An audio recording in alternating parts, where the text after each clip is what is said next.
Well, welcome to our next Intersections interview. I'm here with Jeff McCreary. Hi, Jeff. Morning. Jeff joins us from the beautiful state of Wisconsin, where he's far away from technology. And some days, like today, we were fighting some technology. It seems like that's probably a good thing sometimes, huh? Yep, that's So, all right. Well, I am going to just jump right in here and start with you indicate on the questionnaire, you said sexually you're gay. But romantically you're bisexual. So what do those mean to you? well, I guess because of the fact that I'm married, have been married, and have three children, obviously I'm not entirely gay, but being brought up the way I was on a small farm in Texas with a bisexual father and understanding that one's sexuality did not clearly define one's role in society as much as it seems to today. There was work to be done on the farm, and he didn't care. My father didn't care if I had a boyfriend or a girlfriend or any kind of friends, as long as we all worked together on the farm. So what has interested me more is the intelligence of the potential mate. Always looking for Mr. Right. Never seemed to find Mr. Right, but have fallen into, through some degree of comedy of errors, being married a couple times. I think this last time that I got married was the first time I actually married for love. And all of my previous marriages, they knew exactly that I identified as gay from the very beginning. But somewhere along the line, I think hormonal changes in the partner decided they didn't want to be married to a gay man. So I grew up in the 60s, and love was love. Love had no gender. And I still feel that way. And I don't like it when people say you have to be this. So I have always identified as gay. I'm more comfortable gay sexual escapades, gay men's gatherings. I'm not uncomfortable around women. I just would prefer the company of men. Hmm, makes sense. Um, Now you also identify as male. Uh, what's being male mean to you? I guess I have a number of friends who are transgender, so I can't really just say the fact that I have the genitalia of a male. I've never had an inclination to want to be anything other than male, but once again, growing up on a farm, we cooked, we worked in the fields. My mother cooked and worked in the fields. She just happened to not have the genitalia that I had. Women were to be uh, wives and spouses and mothers to bear children, but I don't know. I've always felt that's that's my biological assignation, I guess. I was born a male. I'm still a male, and I don't want to change it. But I've never looked on it as a good or a bad thing. It's just that's where I am in the classification of things. It's just who you are. Um, Now you're currently in a sexually open marriage. And you mentioned romantically you're in a polyamorous relationship, but you said ideally you'd be in a closed loop relationship. So can Yeah, you? there's not a lot of folks up here Mhm. that are needing to or want to be involved in an open relationship. But I have a few friends on the reservation, um, very good male friends that we have had what we would call playtime together. My wife does not really care. In fact, she likes him quite a bit also, one of the elders on the reservation. But at the age of 65 now, the need for sexual gratification is not as strong as it would be as if I were 20s, 30s, or 40s, I suppose. Once again, it's the mind that intrigues me. If your mind is interesting, then I'm interested in you. Uh, if you happen to be a guy, that's even more fun, but it's not a prerequisite. So we can see anybody that we want to, but we're satisfied with each other. And occasionally my friend will come over from the reservation.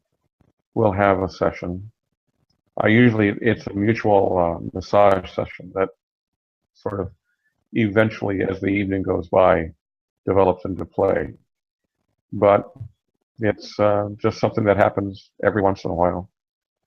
But it would be nice if there was one particular person that was always available whenever they or we or I wanted them to be. But there's no real sexual drive to do that on a regular basis. Okay.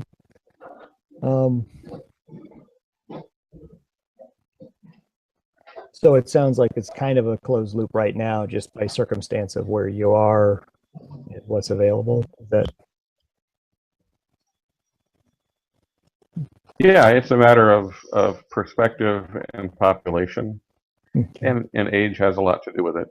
You Sure. know, I suppose if I lived in where we used to live in Virginia Beach, there were all kinds of bars and clubs and shows to go to, and a much wider circle of friends. But even then, back then, it was not a matter of physical relationship. It was a matter of mental stimulation and acceptance. I was quite active in a men's group, and probably half were straight, and um, not even a full quarter were gay. But we all were comfortable with each other because we accepted who we were, and we were accepted for how we were.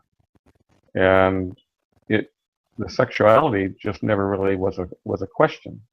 There was eroticism and massage, but it would never delve into sexuality because that was the level of our friendship.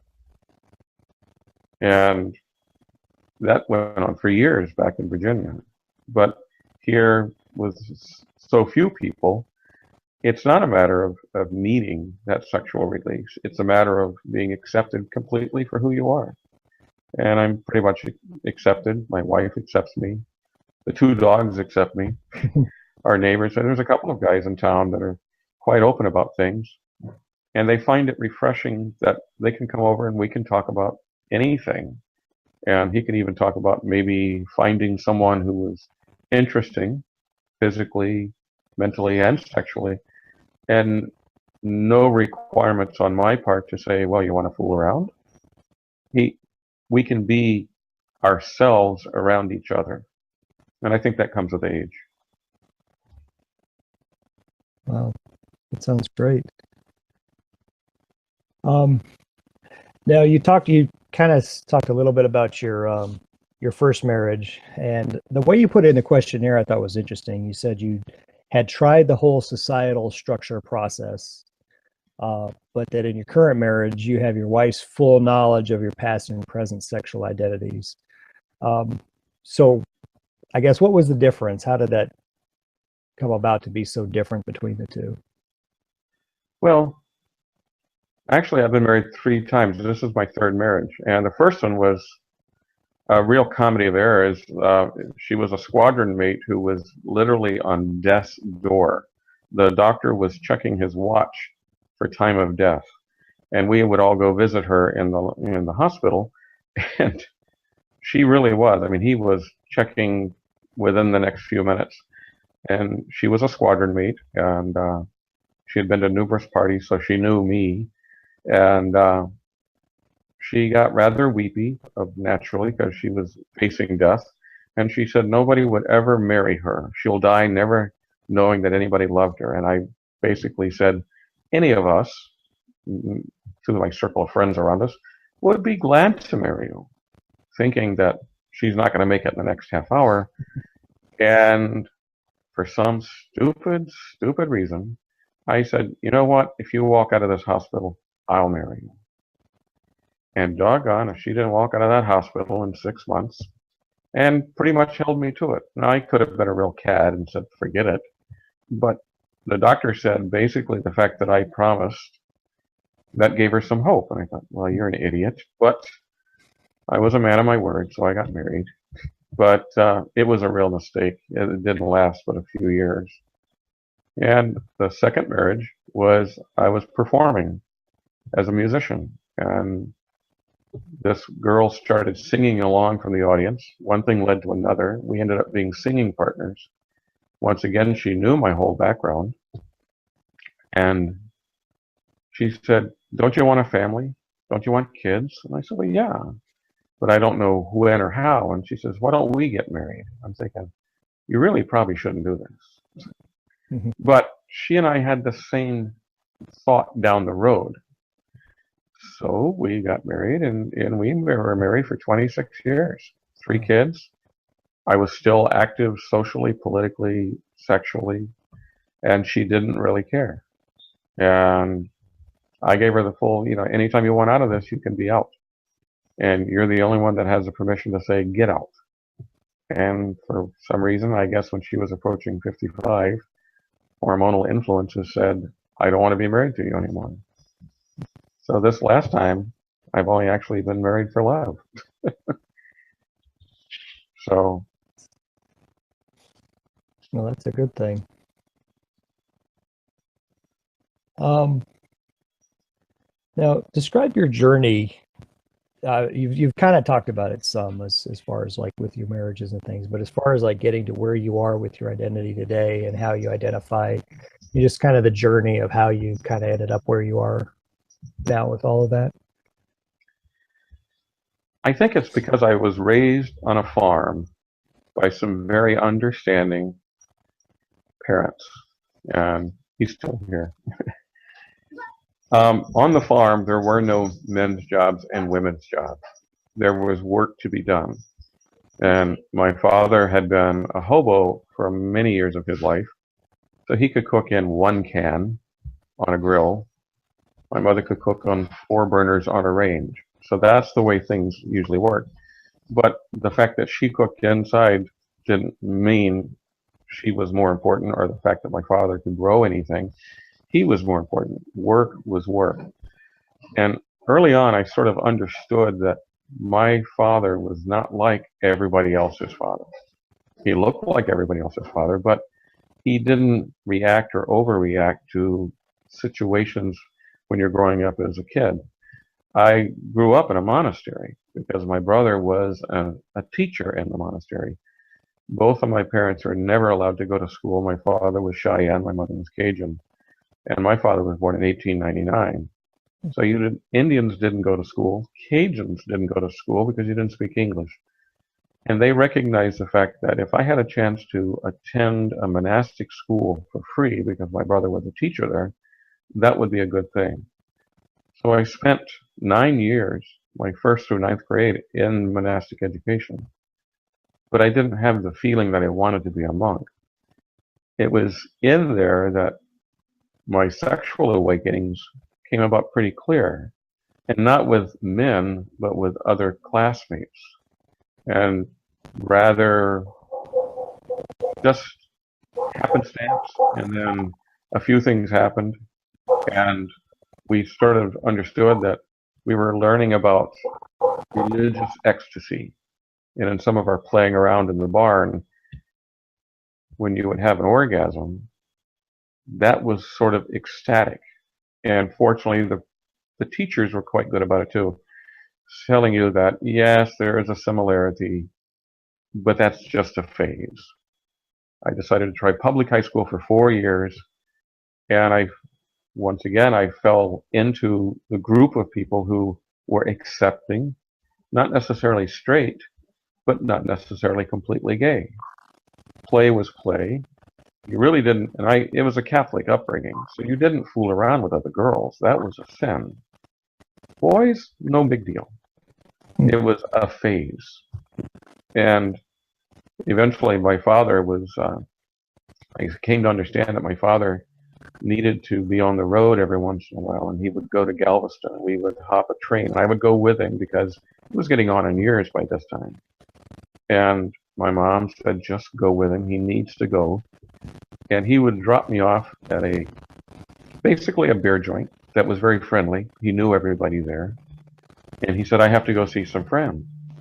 And he would spend, I don't know, an hour or two. He would leave the money for a cheeseburger and a Coke, and the ladies at the bar would talk to me. As I got a little older, I said, So does he ever fool around with you? And they kind of laughed and said, no, we don't have the right equipment. Your father's seeing his special friends on the boat. And I thought, well, that's interesting. And when he was teaching me, and I didn't think about this until much later in life, teaching me how to milk a cow and getting it wrong the first few times, he says, you're just trying to milk them. You're not trying to make them come, which I thought was a very odd thing to think. But as things got along, and I started looking at the pictures in the photo album of him and 5 guys in their bathing suits in a lumber yard, would lead you to understand. So finally I did ask him. He said, yeah, I've always been this way. Your grandfather was this way. I said, what do you mean? He said, your grandfather was a berdache. I said, what's a berdache? And he said, well, the medicine woman, for whatever reason, died, left, or was taken away from the tribe. He assumed her position, which means he had to be the medicine woman. He was a man, but he had to wear the regalia of the medicine woman. He had to live as the medicine woman even though he was married and had children. So once again, even as far back as my grandfather, sexuality was very fluid, not necessarily your practice, but your observance of sexuality. And that's the way I grew up. And plus, it was the 60s. You know, it's free love. You know, it's all copacetic, as Dobie Gillis and Maynard G. Krebs would have said. Unfortunately, I grew up that way, and I've always been this way. And what my parents have always said, my mother probably was not as accepting, but she accepted it. They both said, be proud of who you are and how you are. Because if you don't have pride in yourself, then everything else is going to be heartbreak. And that's the way I've always looked at it. And all through my life. You want to call me whatever you want to call me, but a label is a label, but that doesn't really fit. So, Wow. I don't know what else. It's just the way I was brought up, I think. Sounds like it. Yeah, that's sounds like you were brought up right. Yeah, So I think so.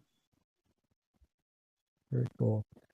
Okay, and the last part of this, I'm just going to kind of go through a list of just areas, and I know you've touched on a few of these already, but just different areas of your life and how your sexuality, your relationships, the way your relationship orientations and things like that are, and how they've just affected you in different areas.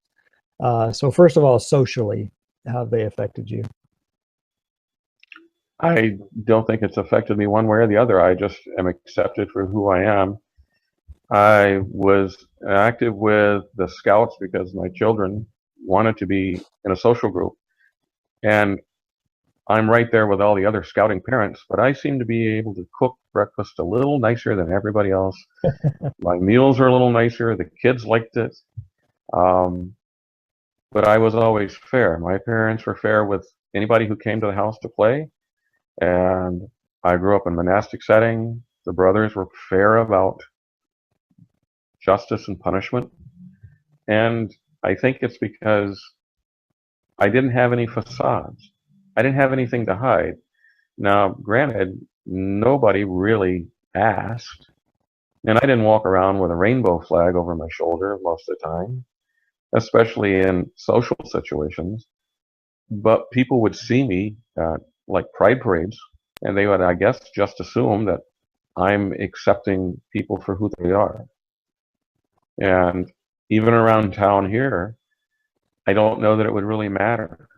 It's socially, we're just everywhere, but and it's funny because I run into 3 or 4 guys that I know that are sexually active with each other, but it's never one of those, how come you don't fool around with me? It's who we are. We don't have these expectations of each other. So we see each other all the time.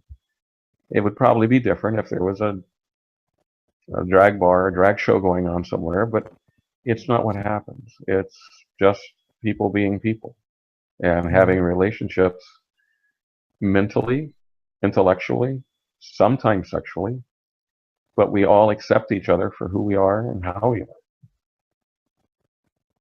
Very cool. How about legally? Any impacted? Legally, Yeah. I'm a white male, Caucasian, married with children, and we work up here. The only thing I want to make sure is that when I assume room temperature, my wife has a house to live in. Um, it's never been an issue. Even in the Navy in the 70s, it was long before Don't Ask, Don't Tell. Right. But one of my roommates, who was quite gay, was one of those 70s little mustache gay guys. Well, one of the guys in the squadron threatened to out him to the CO, and he says, "Go ahead, tell him. I don't care." And he says, "But the CO is going to be mad at you because he's going to lose his weekly BJ." And and I'm sure he was right about that, because even when I knew him when he got out, he was still out. I think when you're afraid of who you are, when you're ashamed of a certain portion of your life, then you have this innate inner sense of, well, I'm not worthy of any of this. I don't deserve this. When the reality is, you deserve everything that comes your way through your work and your upbringing. But that's difficult in a lot of families. But just the way that I was brought up, I have no fear. We don't have any jealousy in our marriage. In fact, I've never had jealousy on my side in our marriages. And I've told him, and my ex would do things to try to get me to be jealous. I said, it's not going to work. I don't get jealous. I think it's maybe growing up almost like a hippie. Why should I be jealous? You want to fool around with him? Go fool around with him. Because at the end of the evening, you're here. I'm here. This is who we've chosen to marry. But I don't want to put any demands on you. You don't want to put any demands on me. So I'm not going to be jealous. And even today, there is no jealousy, because jealousy will rot away the foundation of any marriage. And if you don't have any secrets, you don't have any jealousies, and you don't have anything to hide, then what's going to happen except open communication? And that's hard for a lot of people, and I don't understand why. But that's because I grew up probably quite a bit different than a lot of people. So It's a great philosophy to have in life too, though, for sure. How about medically? Any effect? I've never had, well, one of the things my father used to tell me, well, when I went to join the Navy and went to boot camp, I think he understood that I saw other guys. But he gave me $40, two $20 bills, and a pack of rubbers. And I said, "Pop, why do you give me this?" He says, "You're going to be out there. You need to protect yourself." I said, "I don't think you understand. I'm not into girls." He goes, "I know you're not, and you still need to protect yourself." And that was long before there was AIDS. I mean, AIDS was just starting to come in its own in the 70s. But we used to have some talks that sort of worked around certain things. He said, "Never." He says, I go to Galveston." I said, "Yeah." He says, "Those are the same guys that I've known my entire life." He goes, "And your cousin." I have a cousin who was a bit of a scallywag, and he was always coming down with venereal diseases and stuff because he fooled around with hookers and stuff. He says, "If you don't know them, you're not doing anything but plugging in and pulling out." He said, "And there's nothing in your heart for that." He says, "Make sure you know the person you're having a relationship with, whether it's intellectual or physical, and know that you can trust them. And if you can't trust them, you need to still be careful, but don't try to," he called it catting around. He says, "Don't cat around with everyone you meet." He says, "Develop friendships, develop relationships, but still protect yourself if you think there's problems." And medically, I mean, I have a lot of friends who died of AIDS, a lot of friends who developed diseases because they just didn't listen to why, they didn't develop a relationship first. And I understand some people need that release all the time, but it was just not something we ever did. It's You didn't fool around with hookers or prostitutes, and if it was a guy, well, you should know them first. And that's the way I've always done things. Even to this day, I mean, my friend on the reservation, I know him, he knows me. We know each other's medical history. We have nothing to hide, and there's nothing dangerous. What's dangerous is picking up somebody at a truck stop and going for a quickie and then having to live with something for the rest of your life. Right.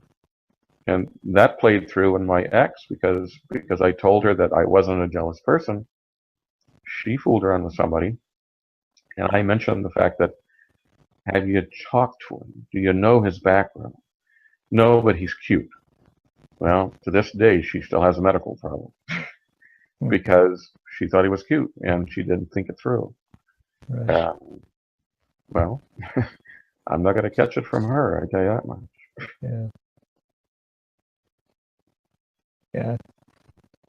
I like the fact that your dad was willing to have that frank a conversation with you too and be so open about it. That definitely helps because a lot of parents won't have that frank kind of conversation with their kids. Yeah, and this was in the 60s. I mean, and I think it was because it was the 60s. Mm-hmm. It was a matter, I mean, I had one friend, John, who was from Peru, and he was such a beautiful man, a boy. And we would do things, but he also had many girlfriends. But he knew what he wanted out of life, and he wanted honesty, and he wanted intellectual companionship, and he wanted fun. And I can't say that I've ever had a sexual escapade at any time that was not interesting or fun. I've never had a painful one. Well, okay, back that up. I was in Fulai for 2 weeks as a guest of the Viet Cong, and we were raped by the Viet Cong for 2 weeks before we got out of there. That was not nice. But at the same time, the option is you're going to get shot or you're going to get raped. Right. And I tried to explain to the other guys in the squadron that were with us, it's only a hole and it's only a pecker. You know, you can get through this. And you couldn't act like you liked it, because obviously you wouldn't, but that's the only thing in my entire life, my entire sexual life, is those 2 weeks of being raped by the VC. And I didn't like it, but I can't say that it's changed me at all. Other than the fact that I've never understood how people could rape someone else. I've never been able to figure it out. It's just such an outrageous thing. But it's all a deal of power. But my father was very good about that. He says, be stimulated intellectually, in your mind, in your heart, in your soul, and the rest will be fun. So. That's good. How about professionally? I know you talked about the Navy a little bit, but any other? I've never had an issue with it. I was a performer. I got out of the military, and in fact, one of the reasons, not the reason, but I had one of the chief petty officers said, you've never been busted for anything. I said, well, there's a good reason for it. It's you don't do things to get busted. And he says, just as many lifers as you do short-termers, just as many Christian fundamentalists as you do pagans. He said, what's the deal? I said, be honest about who you are. Be careful about who you associate with. But I never said, my deal was, if you want to know the answer to that question, be sure you want to really know the answer to that question before you ask me. I will never lie to you. If you ask me, are you gay? I would have to say, most of the time, yeah, I am. And nobody's ever asked me that. Maybe it's because of the way I look. I'm short, I'm fat, I got a beard. At one time I had plenty of hair, and I look like a biker. They don't expect people who look like me. We live up here in the woods. I chop wood, I harvest apples, I press cider. Nobody really thinks anything different of it. But even in the military, it wasn't an issue. When I got out and I was a performer, playing music on stage, it was never an issue. And I would perform songs that talked about the equality of everyone's lives. And somebody would say, why'd you play that song? I said, because I like it. That's why. I do a version of both sides now, a Joni Mitchell tune, but I do it from a man's perspective. I don't change the words. It's just the way I play it. And the people who are gay or bisexual or questioning say, I've never heard that song that way before. And I said, it applies to whatever you want it to apply to. When I worked in the library system, it was never an issue. It's if I had wore a rainbow mohawk and walked around with a pride flag at work, probably would have been an issue. But that's not who I was. Although I did participate in a lot of pride marches and political gatherings, but I also participated in a lot of other socially political venues. I figured they must have thought I was just one of those liberal hippies. So, How about spiritually? at first I had some qualms about that, and I still do with the religious aspect of things on behalf of the Catholic Church. My brother, oh, probably didn't mention this either. I'm pretty sure my brother, the monk, was gay because he only went on one date in his entire life, and that was because he was forced to at high school to take the home ec teacher to the prom. But he didn't act gay. He just didn't like being around women. So he joined the monastery because he had a feeling to teach. He had a desire to teach. And his entire life, he'd been close with my mother and my relatives. He could be friends with women, but he was never interested sexually in anyone except one brother who was his constant companion his entire life. And he passed away a few years ago. And he and I had conversations along those lines. And I said, are you physically active? And he goes, what do you mean? I said, sexual. He goes, I have no sexual feelings for anybody. I have spiritual feelings. I have intellectual feelings. I love people, but I don't need to express that love in a physical form. He says, through work and companionship. And my mother could not accept that. When she came to the realization that probably I'm gay. I said, well, Brett Lester's gay. And she goes, no, he's not. He's a monk. And I'm going, well, Mom, he's had the same companion for 40 some odd years. And he goes everywhere with him. So don't you think that's a little odd? And she goes, he's just dedicated to his job. So she was an old Southern Cajun lady. It's not going to happen. People can be gay, just not her kids. But in the monastery, when we discovered an orgasm, and the brother director is going, well, yeah, ecstasy from the sake of a sexual release could be the same thing as religious ecstasy, but it's in a different part of your soul, and what you're going through is just a phase. Well, obviously at 65, it's not a phase. But I understood that the church, I didn't leave the church. The church pretty much left me behind because this is the way I grew up. Then I was an altar boy. 9 years of monastic school. Nobody ever said it was wrong. They always said it was a phase. And even today, I mean, it's like, I don't agree with a lot of the spiritual aspects of strict Roman Catholicism, but I like the ritualism. I like the reasoning. And we are active in whatever churches we can be active in around here. I was very active in a UCC church because they're open and affirming. They don't care what you do sexually.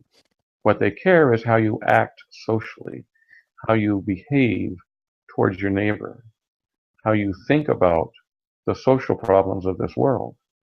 And that, to me, is a perfect thing for church people to do. What you do sexually, I had one of my very good friends that I was involved with for a while. He said, my sexual life and my spiritual life are completely separate.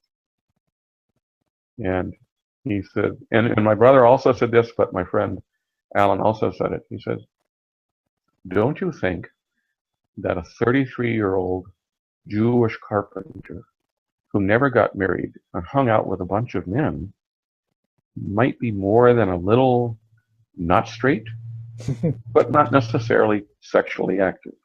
Right. And he says, go ahead and look it up. See what he said against homosexuality. And he said, there's nothing in there. It was never an issue. And when you look at that, you're going, well, you know, it's not an issue. And I don't think I'm going to go to hell in fire and brimstone, because there's a lot of spiritual baggage in that kind of thinking. Once again, be proud of who you are. Know their stories. Know where these stories come from. And people get upset when you say, Jesus never said a thing about homosexuality. Other writers after Jesus said that. And okay, that's what you want to think, but that's not how we live. And I won't attend the church, and I won't support any pastor or politician who harangues on homosexuality. They get a little upset when I try to explain to them that the wedding vows that you use today's, and have been in use, I guess, since the 14 or 1500s, they're words taken, according to Boswell, the Harvard theology professor. Those words were spoken at a same-sex wedding ceremony in the pre-Christian church. And the pre-Christian church didn't even consider that a problem. What they want is, they want you to be together. They want you to be focused. They want you to show love towards each other and everyone around you. They don't care what you do sexually. And even Sodom and Gomorrah, that was not about sexuality. That was about the Islamic law of being open to your neighbors. And he knew that they would not do anything to his daughters, but they would more than likely kill the strangers because they hadn't introduced themselves at the city gates. When you look at the history of why people are afraid of things, ignorance is a terrible thing. Yeah. So I tend to talk a lot. Yeah, it's good. It's great. And you have talked a lot about your family, especially how you were raised and stuff like that. But is there any other impacts that it's had on your families, either when you were raised or with your kids, or any other family, however you define? I don't think my brother accepts me for the fact that I could be gay. He still thinks that. His wife says, that's fine, I don't care. She said, I probably figured that out a long time before he even thought about it. My children have always known that I was not your normal dad. I could cook, I could clean, I could build instruments, and yeah, I hung out with the guys a lot. And I didn't browbeat them, and I didn't mistreat my wife, and I didn't get drunk. So what is there to not dislike? My daughter went for a period of time thinking that she might be lesbian. So instead of going, oh, you can't do that, that's terrible, I said, well, you have to explore who you are. You might be a lesbian. I said, personally, I think we're all pretty much born as bisexuals, and society tells you what you need to do. And so you have to make that decision.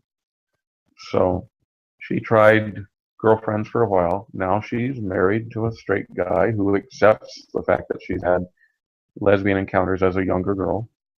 And my oldest son is as straight and narrow as could be, and eventually he's going to get married and doesn't know if he's going to have kids, but so Pop was gay, what's the big deal? And my middle son is an actor, and the time that he came home with a girlfriend, I was, oh that's good. But he knows that it doesn't matter who he is sexually. What matters is where he and all my other kids, where their hearts are. Are they open? Are they affirming? Are they proud of who they are? And I don't think I've ever had anyone. In fact, when I was going through my divorce with my second wife, my daughter said, why don't you just leave? I said, I can't. I told her, she's the only one that can tell me to leave. And she said, well, are you waiting till I turn 18? I said, it's got a little bit to do with it, but I don't want to leave you here by yourself with her, because she's just a bit of a toxic person in many respects. So my daughter knew that she could talk to me about just about anything. And if she was going to be a little bit lesbian for a while, that was a period of discernment. That was a period of exploration on her part. That was fine if that's what she wants to do. And so far, they're all in their 30s. I haven't paid bail yet, so I guess I did okay. And I talk to them weekly. So it's a good thing. All right, anything else? Any other areas or anything else you want to share? I could probably go for hours. I I don't know. You just have to be proud of who you are. I mean, I think that's the biggest thing. I know so many guys who are, um, they're afraid, and they should be. I mean, getting divorced from my ex was devastating financially, um, psychologically. But we had set those parameters a long time ago, and I actually have trouble sometimes remembering her name to this day. I mean, she is so far removed from what I had been, and I'm the same person I was. Talking to other people who've known me their entire lives, they said, you really never changed, have you? I said, I try not to. I mean, I'm not stiff about things, but, I plant a garden, I play guitar, I cut the grass, I harvest the apples, I chop the wood, I make instruments. I'm just an old hippie who likes to do stuff. And if you're going to do something right with pride and hopefully make it last. And that's the way I look at it. And I think my kids look at it. But I know that a lot of people can't do that. They can't say, you say I'm gay and that's like it's a bad thing. It's like in today's political world. You say I'm a liberal like that's something bad. That's not bad. So I'm an old hippie. And I've had people accuse me, but, well, one of the things that happened when I was going into boot camp, it was kind of funny. I'd never been outside of that town environment until I turned 18, other than going to Manassas school. We were bused to Houston. We're standing in line in basically underwear and socks. And the guy in front of me said, I'm not going to Vietnam. There's just no way. I said, well, how are you going to not go? And he goes, you just watch. And he went into the room with he was a chief petty officer, and he was asking him questions. And the guy comes out and he goes, one blowjob, and I ain't going to Vietnam. I'm thinking, what do you mean? He said, I gave the guy a blowjob. He asked me if I was gay. And I said, but I don't think you are. And he goes, I'm not, but hey, a blowjob's a blowjob. And sure enough, he got a 4F. I'm next in line. He says, are you gay? I said, pretty much. He goes, will you give me a blowjob? I said, no, because I don't know who you are. And he says, 1A. I said, wait a minute. That guy was 4F before me. And he goes, he had flat feet. So I'm thinking, geez, But I was truthful, and he put me in the military regardless. But, it's just the way I was brought up. Be proud of who you are. You don't have to be prideful. And another thing something my father liked was never try to lead a perfect life. He said, because there's no such thing as a perfect life. And later on, I think his name was Thomas More, wrote a book called, can't think of the name right now. But he had a quotation in there. He says, don't try to lead a perfect life, but lead a perfected life. And a perfected life is one where you're open and honest and truthful to yourself every single day. Some days you can do it and some days you can't, but there's a 24-hour cycle for a reason. And if you try to lead a perfected life, then you'll find out that life's a lot easier. So every day I try to be as perfected as I can. And if I'm making a dulcimer, if I'm fixing a piece of woodwork, if I'm cooking a breakfast, everything should be done with a spiritual sense of fulfillment for myself. Not try to impress anybody else, not try to meet anybody else's demands or what they think I should be doing. Because if I give myself 110%, then everybody else is getting 110+%. And that comes with, this is who I am. And if you don't want to know the answer to the questions, don't ask that question, but you'll get the truthful answer from me. And that was the other thing. I promised if we ever got out of Fu Lai that I would never tell another lie again, because the lie is why we ended up in Vietnam. But all that aside, you make a promise like that, stick to it. Life is pretty good. You're not rich, but success, no bail on the kids, all made it almost 30, they're all happy, and we're living a good life up here on the lake. Don't have any money, but I got lots of good things around. and I like who I am. That sounds like a pretty rich life to me. So. Rich is not how much money you have. I didn't know we were poor. In financial terms, I was informed by the military that my father was poor because he didn't make a lot of money. And I said, no, you're not poor. We're not poor. We raise everything. We have wells. We draw our own water. We butcher our own livestock. We grow our own vegetables. We seldom went into town except to pay the bills and go to the library. And that taught me long ago that poor was not what most people think poor is. We were rich by any means. And I'm still this way today. I mean, I'm living on a fixed income, but what do I need? And if I need something, that means I want more than what I've got. And I've got everything I need. I have my sense of self. I have my sense of pride for myself. I have good friends. I have a loving wife. I have 3 great kids. What more do I need? So, full head of hair might help. I don't know. Well, thanks, Jeff. I really appreciate you taking the time to do this. This has been Yeah. very rewarding experience. So, I'm glad I could participate in this. absolutely. So, yeah. All right. And we will see you later. Okay. Hey, this is Mike. Thanks for watching. If you'd like to see some more videos, we'll be getting them out onto our YouTube channel, and you can also check them out on the Facebook page and our website, intersections.info. If you'd like to be interviewed, there's a link below that'll show you how to go through the process and get in touch with us so we can interview you. If you'd like to help support us financially, we do have a Patreon campaign set up. If you contribute monthly at the bronze level or higher, we'll give you early access to all the videos about 24 hours before everybody else gets to see them, plus some private chats and things like that. They're available. So check that out. And if you'd like to just make a one-time contribution, we do have a GoFundMe campaign that's out there to try to get some better equipment, things like that. So check us out and let us know what you think in the comments, and appreciate it. Thanks.